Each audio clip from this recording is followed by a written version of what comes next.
เนาะเหล็กหาวเครื่องแคลกลากเหล็กลากป้าก็ออกมาเนาะอย่างป้าเนี่ยมันแทงลากเหล็กไปนะเอามันก็วางแล้วเป็นเหล็กขนาดมันก็ไม่มันก็เอาตะเครื่องนั้นอย่างลากออกมาพันรอบ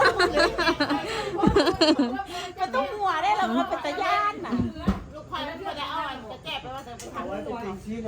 ข่โบได้มันไฟใกล้หัวแล้วมันฮ้อนแล้วมันบิดได้คือห้องนึงตัวทางนั้นนั่นเอง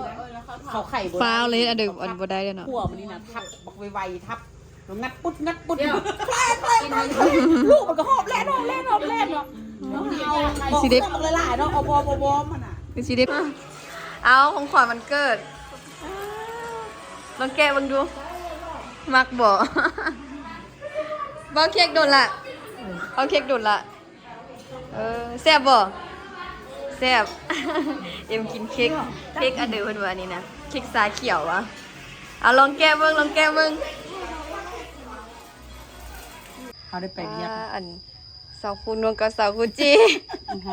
มากินตามหรือว่ามาแต่งหน้าวันนี้นะวันศุกร์แล้วเด้วันศุกร์แล้วเด้ก็จ้วดแม่อันนี้เป็นพักเที่ยงแล้วเด้อพักเที่ยงแล้วล่ะพากันออกมากินตามเนาะนี่มันสร้างเป็นตำเขาเปียกจ้าทั้งจักสิกินตามจักสีอันแต่งหน้ากับบ่ฮู้กูหาแป้งดูเป็นเนาะกูหาแล้วกูเป็นยังอาบน้ำแล้วล่ะเด้อมึงดูยังอาบน้ำแล้วล่ะเด้อเตรียมไปแฮปปี้เบิร์ธเดย์เป็นแก้วเนาะแฮปปี้เบิร์ธเดย์Happy birthday to you สบายดีตอนสวยเด้อทุกคนยินดีต้อนรับเข้าสู่ซ่องติ๊กสาวเราล่องซานในเวลานี้ตอนนี้ก็คือไฟดับ ลูกค้าก็สั่งถึกตอนไฟดับแท้เอาว่าพอดีไฟดับปุ๊บแป๊บหนึ่งลูกค้ามาสั่งต่ำก็เลยว่าได้ดังไฟให้เพราะว่าติ๊กใส่หม้อกระทะได้เนาะใส่หม้อกระทะเราต้องได้ใช้ไฟฟ้านะไฟฟ้าดับแบบนี้ไฟฟ้าดับละต้มบ่ได้ลวกเขาต้องได้ลวกเลยเนาะป้าฮ้อนแท้อากาศก็ฮ้อนแท้ฮ้อนว่าต้องได้ลวกเด้ก็เลยดังไฟสีลวก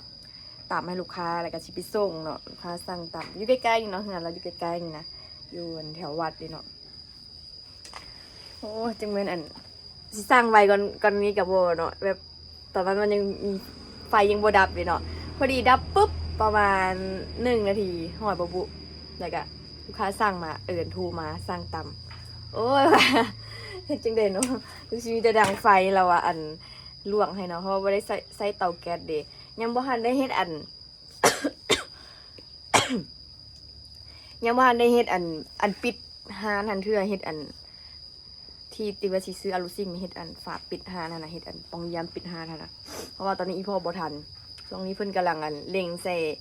เฮ็ดอันมองเพิ่นฟุงมองเพิ่นได้2 มือ 3 มือละเฮ็ดมองอันไปใส่อย่างวะมองปลาขึงแม่นมองปลาขึงมองปลาในสำหรับช่วงนี้ปลาในกำลังขึ้นปลาในกำลังหลายก็จะพากันซื้อมองมาเฮ็ดอันเฮ็ดมันจะมีมองอันน้อยอันใหญ่เนาะตาน้อยป้าพยานพูว่าเขาจะว่าดังไฟยังจะพูว่าดังไฟมันจะมีมองน้อยมองใหญ่นะมอง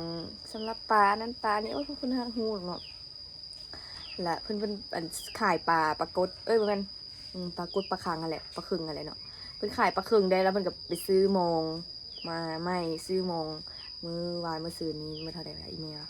500,000 ปลายนี่แหละแล้วเพิ่นไปซื้อมองสิมาใส่อันปลาไหนแบบนี้เอาปลาไหนปลานิลปลาป้าปลาอย่างไรเนาะ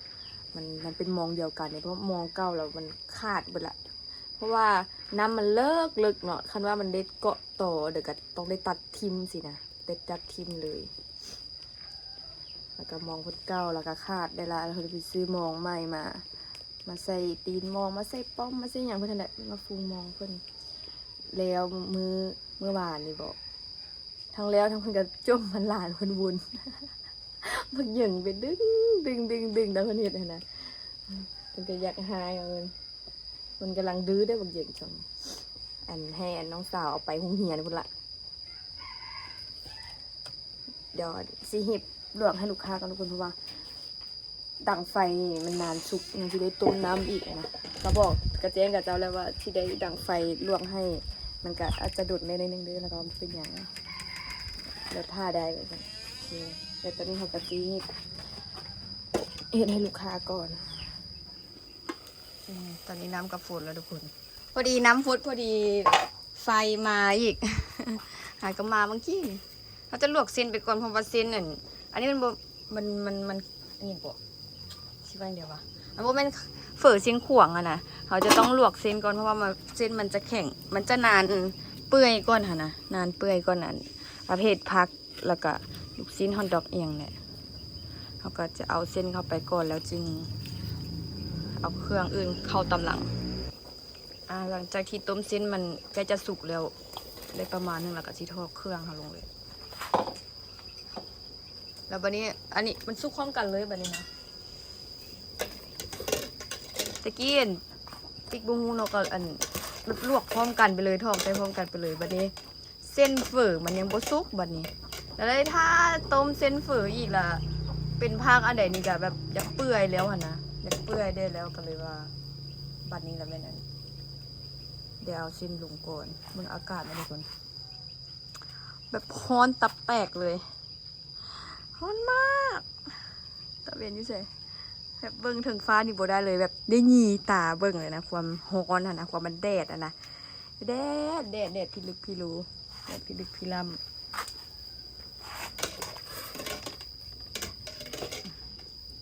แล้วก็สิมาบีบเบิ้งเส้นมันก่อนคันเส้นมันสุกแล้วก็ถือว่าได้เนาะเพราะว่าเอียงมันก็สุกแล้วดิ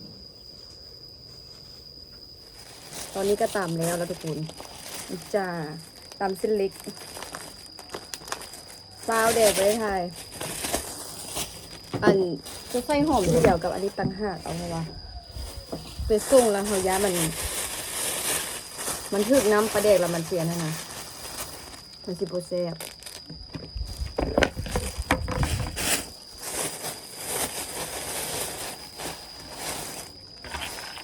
ก็ดินกับอันหอมเจียวตำเส้นเล็กนี่จะใส่เป็นหอมเจียวกระเทียมเลยแต่ว่าเจียวกระเทียมเป็นเด็ดอีเม่อันนั้นอีเม่เพื่อไปเซ่น้ำเพื่อมันบุเข้าน้ำเข้าเปียกวัดที่ทิมโคตรเสียดายเลยแพงอีกเจียวกระเทียมโลนึง140,000 ว่ะ150,000นี่แหละเนาะก็ให้ลูกค้าประมาณนี้มันก็จะไปใส่อันนั้นเองก็แถมไม่ทู่ให้ตะเกียบแล้วก็จะส่งกระสาวยาลูกค้าท่าดุนแล้วจ้าอันสาวคุณนวลกับสาวคุณจีมากินตามหรือว่ามาแต่งหน้าวันนี้นะวันศุกร์แล้วเด้ วันศุกร์แล้วเด้ก็จ้วดนะแม่ ช่วยเธอแม่ อันนี้เป็นพักเที่ยงแล้วเด้อพักเที่ยงแล้วล่ะพากันออกมากินตามเนาะนี่มันสร้างเป็นตำเขาเปียกจ้าทั้งจักสิกินตามจักสีอันแต่งหน้ากับบ่ฮู้ กูหาแป้งดูเป็นเนาะกูหาแล้วกูเป็นเกิมอยู่ เป็นน้ำหน้ามันเป็นน้ำหน้าตัวเองอะ มึงรีวิวบอก ฮะ มึงรีวิวหมูกระทะกูลงแล้ว อ้าวก็ถ่ายเลยคลิปหนึงเลยวันนั้นไปกิน มึงเอาลงแล้ววะ หากเอาลงวันนี้หากได้ตัดไปโอ้ไปกินอันหมูกระทะอาหารสับปุกนกมือนะวันนี้เพลงได้ไปภาคเอาจักภาคกับภาคมั่วไปเลยภาคไปแล้วพ่อก็เอิญภาคไปแล้วพ่อก็เอิญจะกินข้าวนะปิดอีกต่อภาคอีก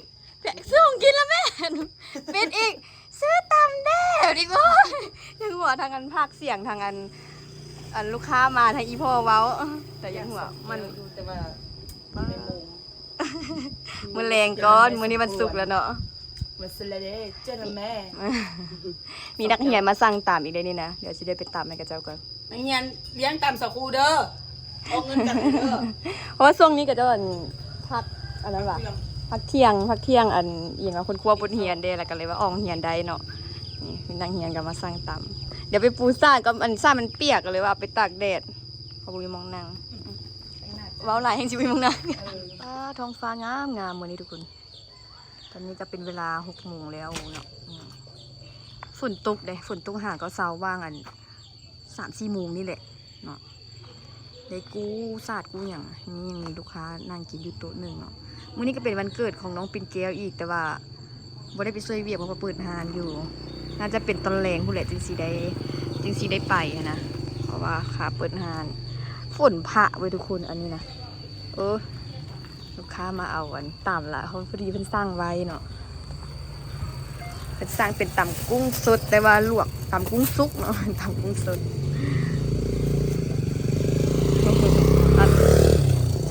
เข้าใจเด้อแม่เพิ่นสร้างแล้วเพิ่นนั่นให้ลูกเพิ่นมาเอาเราสร้างนำตลอดเดี๋ยวพวกนี้นะเรามักกินเป็นทะเลวันนี้เราสร้างตำกุ้งบรรยากาศฟ้าหลังฝนทุกคนเลยงามตอนแรงจะได้ไปวันเกิดน้องปิ่นเกลียวอีกนี่นะปิดหาผู้เล่นจึงสิได้ไป7-8 โมงมาเด้อทุกคนกินตำน้ำกันเด้อกินแล้วจึงเสียนปิดหาน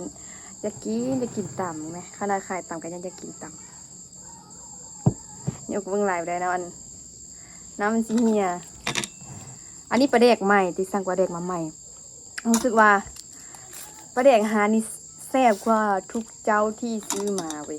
มันหอมนัวหนุ่งๆขนาดแบบคือติดอุ้ย ว่าเอาติดอ่างอยู่เนาะแบบคือติดอยากได้เลยมันเครื่องอันนี้ละแมงไม้หลายๆทุกคนมุดปีกนะมาได้จ้ากินน้ำกันเด้ออันนี้มันตำตอนเด้อตำตอนใส่ใส่เส้นข้าวปุ้นคือว่าคิดอยากเส้นแดงคิดว่าอยากตำตอนแดงนะเด้เส้นข้าวปุ้นจ้าเส้นขนมจีนเนาะมีอะไรจะกินน้ำมึงไปอาบน้ำให้น้องสมฤทธิ์อยู่นัวแห้งทุกคนแซ่บนี่ติ๊กใส่เป็นนัวน้อยเดียวเด้ไม่ได้ใส่เป็นนัวหลายเพราะว่าอยากซีมมันปลาแดกติ๊กซื้อตัวซุปกับตัวดิบมาพร้อมน้ำมันเป็นแบบเหนียวนะ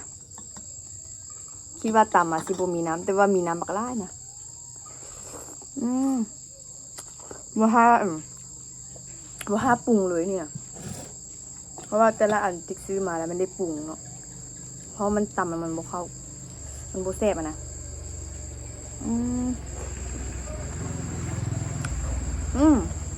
พันเจ้านี่คือพันเจ้านี่แซ่บแบบที่สร้างกำเราเลยแล้วยิ่งเวียงเลยอันนี้แซ่บ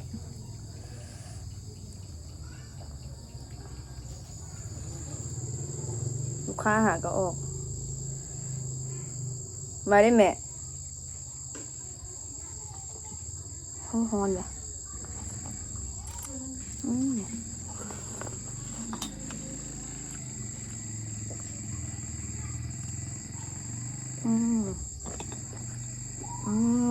ยังไม้ก็กินน้ำเนาะ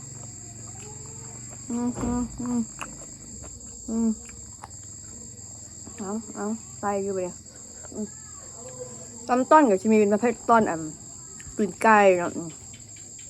ตีนไก่แล้วก็มึกกรอบแล้วก็เป็นคางมึกติดใส่แล้วก็เป็นอันนี้ลูกซีนแล้วก็เป็นฮอทดอกแดงแล้วก็ฮอทดอกเหลืองแต่ว่าตัวนี้ติ๊กใส่เป็นฮอทดอกเหลืองฮอทดอกแดงบริษัทชิมลูกเด็กไหมแซ่บ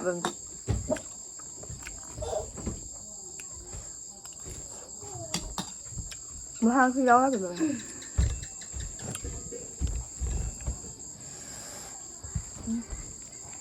ยังอาบน้ำแล้วล่ะเด้อมึงดู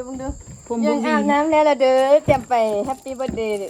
ปิ่นเกลียวเนาะให้ได้แฮปปี้เบิร์ธเดย์แฮปปี้เบิร์ธเดย์ทูยูให้ได้แฮปปี้เบิร์ธเดย์ทูยูแฮปปี้เบิร์ดเดย์ยังไงตบมืออยู่แฮปปี้เบิร์ธเดย์แล้วแฮปปี้เบิร์ดเดย์เนี่ยแฮปปี้เบิร์ธเดย์ทูยูลาบแม่ผู้ใดซื้อให้สุดนี่นะสุดนะแม่เป็นแก้วนะแม่เป็นแก้วซื้อให้เมื่อวันเกิดวันเกิดน้องสมฤทธิ์ไม่ถูกแล้วก็ใส่ชุดนี้ไปวันเกิดเป็นแก้วเลยเนาะอันนี้ผมบูวีน่ะแฮปปี้เบิร์ดเดย์เนี่ยแฮปปี้เบิร์ดเดย์ผู้มันนั่งเบิ่งเนี่ยน้ำเยืองมานั่งน้ำมันผ่าคนพวกมันคือโฟกัสทั้งอย่างวะ ดูว่าไกลเหรอ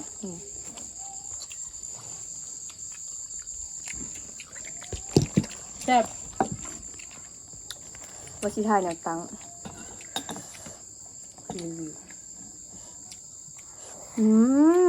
ครับเด้อมัมบ่ได้เพชร รูปอย่างว่ายืมตู้เลยค่ะ เป็นเรื่องไปแดงเสียมันเนาะนัว เลือดปรุงอ่ะ ไม่ได้ปรุงเลยเขาตำสุดๆเลย น้ำเป็นเหนียวๆครับลอง จะนอนนะ ยังไม่ไปวันเกิดแล้วนอนก็แล้ว อืม นอนไวแต่ละมื้อแฟนมันนอนไวเนี่ย เอาเนี่ยเพื่อนให้อันนี้น่ะ ทุกคนกำลังว่ากินตามแล้วละสิว่านั่นแหละกินตามแล้วละสิอาบน้ำเนาะเมียนฮานอาบน้ำไปวันเกิดน้องปิ่นแก้วพอดีกำลังเมียนลูกค้าโทรมาสั่งต่ำลูกค้าโทรมาสั่งต่ำก็เลยจำเป็นได้ต่ำให้ลูกค้าก่อนว่าอยากได้เงินเนาะ แล้วก็ลูกค้าคนนี้เราสร้างนำตลอดอยู่แล้วเนาะอันนี้ปกติติกะซีแยกกระเจียวกระเทียมกับอันโซดินแต่ว่า อันนี้เราก็อยู่ไกลๆเนาะอยู่ต้นนั้นค่ะน้องเป็นแก้วเลยนะก็เลยสิใส่ไปเลย อันนี้เป็นตำมีใบ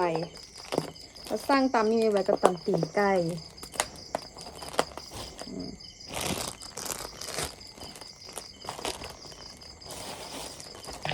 แล้วแต่บางมือทุกคนบางมือกับตอนสวยได้ขายดีบางมือกับตอนเลงๆจังสิได้ขายดีแล้วแต่วัน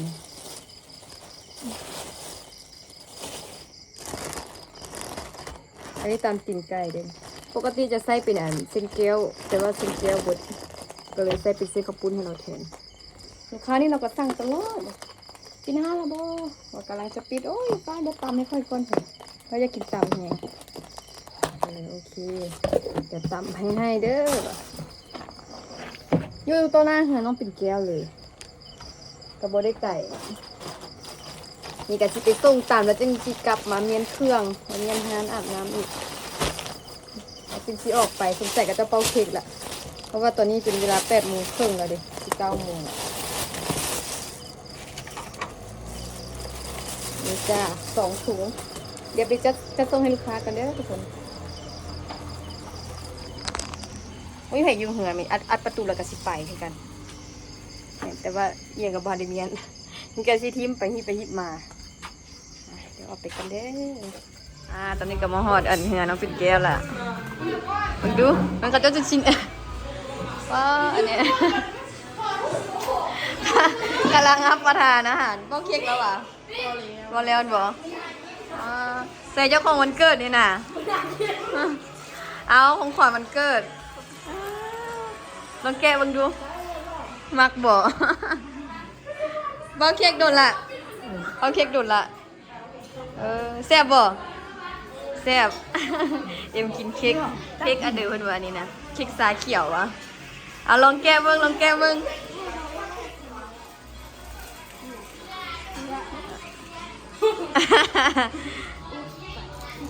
เอา เป็นสุดนะสุดอันกระโปรงมักบ่มัก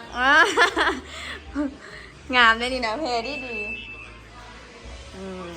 ไอ้ก็เป็นวันเกิดน้องปิ่นแก้วครบรอบจากปีปิ่น12 ปีว้าจะเป็นสาวแล้วได้12 ปีละ ตอนนี้ก็พากันกินข้าวกินน้ำหมดละอันก็จะว่าไฟไหม้ตลาดเนาะไฟไหม้ตลาดอันอย่างวะตลาดพลเล่าเนาะอยู่มองอันคิวรถเนาะก็จะแตกซาบวุ่นบนเลยเพราะว่ามีเจ้าของตลาดมากินอยู่นี่กันเลยผ่านกันวุ่นไปวุ่นเลยตังเขายังนอนแล้วมาตั้งเยอะเพิ่นน่ะตึงนี่แฮปปี้เบิร์ธเดย์ละแฮปปี้เบิร์ธเดย์ทูยู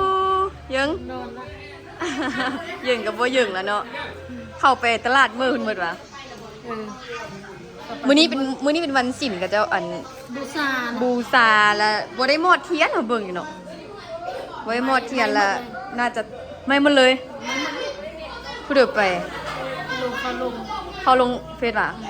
โอ้ยังบ่ทันได้เขาเบิ่งเฟซเลยวันนี้นะ ทางล่างของทางมีนา ไม่หมดอันนั้นเลยหมดตลาดเลย ไม่ทำส่วนอันคุยมีนาจวนวางไปยิง บ่ได้ไม้หมดตีไม้แต่ทางหน้าหั่นวะ เทียนจะทางหน้าทางหน้า โอ้คำว่าลามก็คือสิลามเบิดอันนั้นคันกระเจ้าดับทันกับกระเจ้าดับทันกับคือสิอันบ่เบิดหั่นนะตุ้ยไปพุ่นวะคันสิไปพุ่นไปท่ายกับไก่เตอนะพุ่นเนาะอยู่พุ่นเล่าพุ่นบ้านพุ่นเล่าเดี๋ยวเฮามาท่าฟังข่าวเอาเติงอิ่มแล้วป่ะ เรียบแล้วจะนอน เล็กนอนเองละวันนี้อาบน้ำซ้ำปั่นเฝ้ามาดึกละพี่ชิปเอาดีกันชิปปิดห้านด้วยนะสั่งต่ำเลยต่ำให้เราเดี๋ยวไปกินข้าวก่อนทุกคนกินข้าวกินนาน สาบอย่าแล้วมีแนวไซต์ที่น่ะมากินข้าวไปทุกคนมีซุปผักเนาะซุปผักกุดงอกแล้วก็ลาบมาเดี๋ยวนี้ลาบงัวมาลาบหมูแล้วก็แกงเป็ดต้องใส่มันลาบเป็ดทุกคนแล้วก็มีข้าวผัดจืดฮอทดอกลูกซีนตอนนี้กำลังวุ่นวายฟุดแหงแล้วก็มีเสียงเพลงน้ำน่าจะไทยเบิ่งหลายไปเนาะเดี๋ยวกินข้าวก่อนเด้อกินข้าวกินน้ำอย่างก่อนทุกคน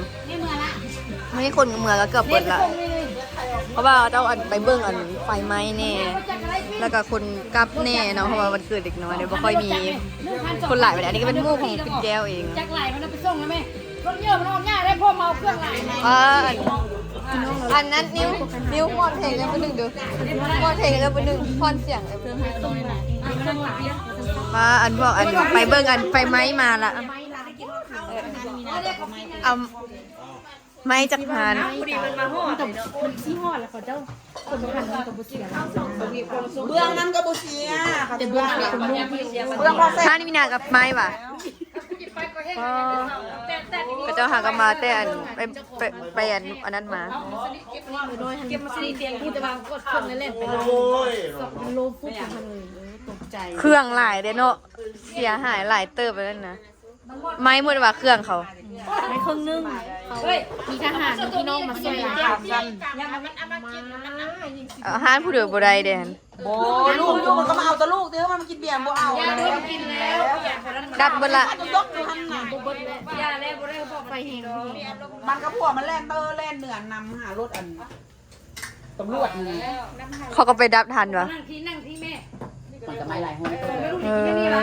กำลังเป็นน้ำมันเดี๋ยวนี้มันเขาเตะเทียน เรียนซ่าดูซ่า ดีห้านผู้เดือก็ไต้เทียนเวียงแม่เนี่ยอันไต้เทียนบูชา อันแล้วบูซ่าแล้วกะว่าตัวชิเมือแล้วก็หมดเนาะ ลืมติ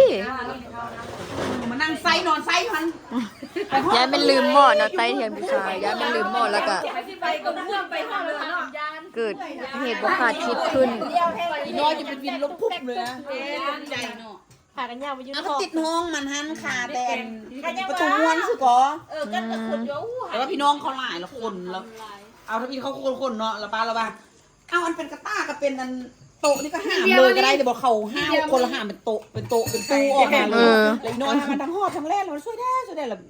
สองสามหอบเลยมันลม คุณจะรอดกินข้าวกับมันสั้นเนี่ยใส่จน ปวดก็ยู่ปวดนั่นแหละแล้วพี่น้องเขาก็มาหมด พี่น้องละลายละลายจะละลาย จูอีเองอยู่อยู่อันนั้นหมด ใครได้เนาะ แล้วจุยน้อยให้น้อยเป็นอย่างที่ เอาเครื่องออกมาได้ อันนี้นะไม้หลาย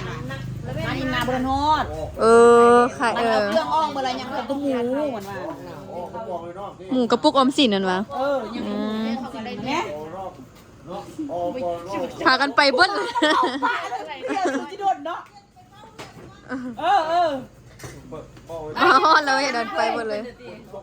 คนออกทันดิมันก็ลามผู้หญิงห้องทันอยู่กัน คนไทยวัน ไปเมื่อก็ยังเขาเลี้ยง มันทานเออฮะบอกว่าเขาคนออกเลย เสียก็เสียน้อยเลย บูอยู่คู่อันน้ำก้อนอยู่นี่เดี๋ยวไปเจอแล้ว ตายไข่แต่อันเก็บเครื่องออกทันเนาะวันสละอันผู้ดื้อ มีห้านคนไม้เบิดวะ ห้ามตัวต้นเพลิงมาแล้วไหม ไม้เบิดเลยบ่เครื่องกับไม้เบิดเนาะบ่ได้หยังเลยนั่นน่ะป้าสุดใหม่แพงๆเนาะ ไม่ไหวนั่นนั่น เป็นสุดขายสุดใหม่ เป็นใหม่โยนเทนึงมันแพง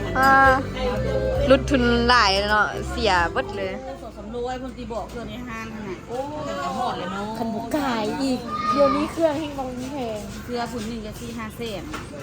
ชุดใหม่เลยแพงแล้วตาย